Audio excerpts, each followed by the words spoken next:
Shu kunning o'zida O'zbekiston Respublikasi Prezidenti texnik tartibga solish sohasini xalqaro talablar asosida tubdan yangilash yuzasidan taqdimot bilan tanishdi. Bejizga ushbu taqdimotga Prezident huzuridagi tadbirkorlikni qo'llab-quvvatlash bo'yicha jamoatchilik kengashi vakillari taklif etilmadi.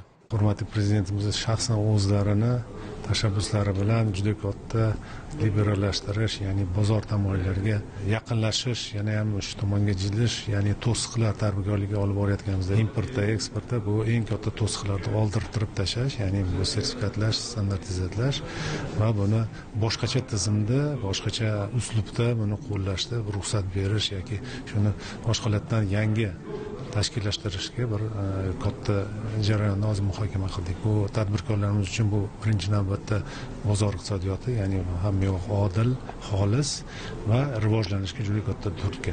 Ilgarigi 30-40 yillik texnik talablarni bekor qilish, ya'ni bu mas'uliyatni tadbirkorning o'ziga yuklash, davlat faqat zarar keltirmaydigan tekshiruvchi, nazorat qiluvchi tizim yaratib beradi. Uni bozor o'zi nazorat qilib oladi. Sifat tomonidan har bir islohot va har bir qadamda hurmatli Prezidentimiz tadbirkorlar bilan albatta muhokama qilib, buni yuzaga olib chiqib, buni shakllantirish degan topshiriq berildi. Bu biz uchun juda katta sharaf. Birinchidan, ikkinchi tomondan bizni yengillik masalamizni yoki biz takliflarimizni eshitiladigan bir tizim yaratildi.